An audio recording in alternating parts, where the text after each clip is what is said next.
ఈ వేదిక మీద నుంచి ఒక్క మాట చెప్పదలుచుకున్నాను.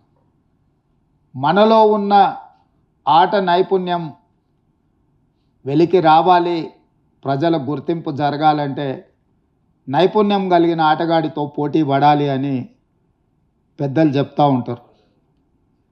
ఈరోజు పక్క రాష్ట్రంలో నారా చంద్రబాబు నాయుడు గారు ముఖ్యమంత్రిగా బాధ్యత చేపట్టిన తర్వాత అభివృద్ధిలో, సంక్షేమంలో వారితో పోటీ పడి ఈ రాష్ట్రాన్ని ముందుకు నడిపించే అవకాశం నాకు వచ్చింది.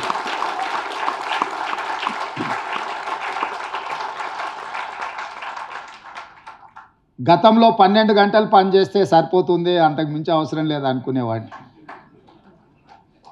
కానీ ఇప్పుడు వారు 18 గంటలు పనిచేస్తే నేను 12 గంటలతో సరిపెడితే కుదరదు. కాబట్టి మా అధికారులకు, మా సహచరులకు మనం కూడా 18 గంటలు పని చేయాల్సిందే. అభివృద్ధి విషయంలో, సంక్షేమం విషయంలో పోటీపడి ఈ 2 తెలుగు రాష్ట్రాలు ప్రపంచానికే ఒక రోల్ మోడల్గా నిలబడాలి అని నేను భావిస్తున్నాను. ఆ దిశగా మా ఆలోచన, మా విధానాలు, మా నిర్ణయం ఉంటుంది. అందులో భాగంగానే తెలంగాణ రాష్ట్రంలో చాలా హాస్పిటల్స్, అంటే ఇది Hyderabad is the hub for hospitals. కానీ నా ఆలోచన హెల్త్ టూరిజం హబ్ని ఒకటి క్రియేట్ చేయాలని మా ప్రభుత్వం ఆలోచన చేస్తుంది.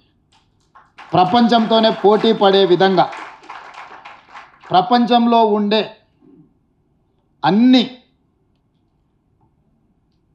జబ్బులకు సంబంధించి ఇక్కడనే వైద్యం అందే విధంగా ఒక హెల్త్ టూరిజం హబ్ని డిజైన్ చేయాలని ప్రాథమికంగా మేము ఒక అంచనాకు వచ్చినాం. శంషాబాద్ ఇంటర్నేషనల్ ఎయిర్పోర్ట్ చుట్టుముట్టూత స్థలాన్ని సేకరించి ఒక 500 నుంచి 1000 ఎకరాలలో ప్రపంచంలో ఉండే రాణించిన ఈ రంగంలో పేరుగాంచిన సంస్థలన్నిటిని కూడా రప్పించి అక్కడ వాళ్ళకు అనుమతులు ఇచ్చి ప్రపంచ దేశాలలో నుంచి ఎవరైనా హైదరాబాద్కి వెళితే ఎలాంటి జబ్బుకైనా వైద్యం అందుతుంది అనే విధంగా తీర్చిదిద్దాలన్న ఆలోచన మా ప్రభుత్వం చేస్తున్నది. ప్రధానంగా హెల్త్ ఆర్గనైజేషన్స్లో పనిచేసే డాక్టర్లే కానీ నిపుణులకు తెలుసు, ఈరోజు మన దేశంలో అత్యధికంగా మిడిల్ ఈస్ట్ కంట్రీస్ నుంచి చాలామంది పేషెంట్స్ ఇక్కడికి వచ్చి వైద్యం చేయించుకొని వెళ్తున్నారు. వాళ్ళకి రావడానికి, పోవడానికి అవసరమైన విమాన సౌకర్యాలే కాదు, విమానాశ్రయంలో దిగిన తర్వాత కూడా వాళ్ళకి ఎలాంటి ఇబ్బంది జరగకుండా ఒక గ్రీన్ ఛానల్ ఏర్పాటు చేసి మిడిల్ ఈస్ట్ కంట్రీస్ నుంచి ప్రధానంగా ఇక్కడ వైద్యం కోసం వచ్చే వాళ్ళకందరికీ కూడా ఒక అద్భుతమైన సౌకర్యాలు ఏర్పాటు చేయాలన్న ఆలోచన మా ప్రభుత్వానికి ఉన్నది. తప్పకుండా ప్రణాళికతో ముందుకు వస్తాము. ఆ ప్రణాళికలో భాగంగా ఇంతకుముందు అన్న బాలకృష్ణ గారు, నామ నాగేశ్వరరావు గారు బసవతారకం క్యాన్సర్ హాస్పిటల్కి అదనంగా ఇంకా కొంత స్థలాన్ని కేటాయిస్తే మేము సేవల్ని విస్తరిస్తామని వారు చెప్పడం జరిగింది.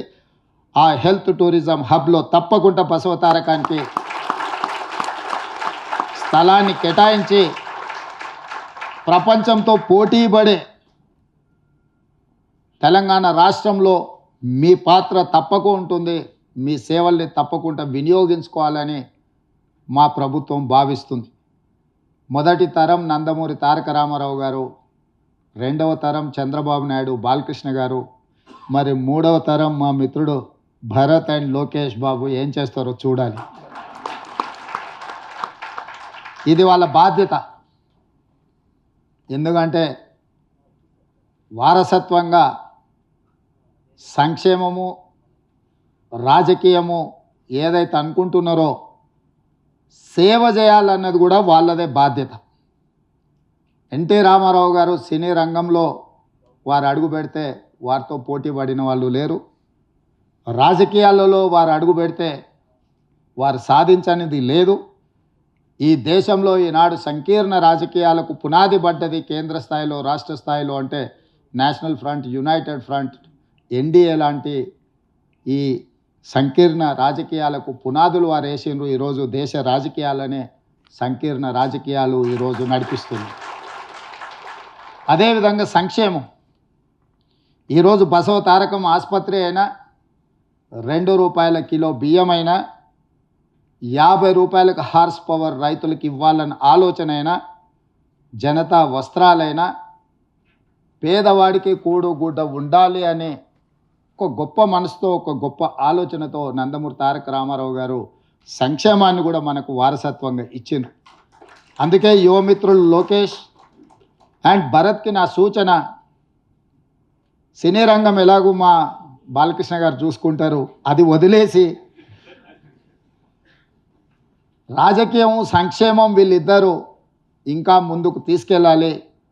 వారికి బ్రాహ్మణి గారు, తేజు వీరు కూడా బాధ్యత తీసుకొని ఈ కార్యక్రమాన్ని ముందుకు తీసుకెళ్లాలని వారికి సూచన చేస్తూ ఇంత మంచి కార్యక్రమాన్ని ఏర్పాటు చేసి మా బాలయ్య బాబు గారు 25వ వార్షికోత్సవానికి రావాలని వారు ఆహ్వానించారు.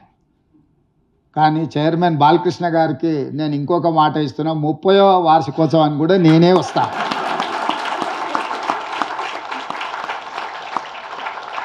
ధన్యవాదాలు.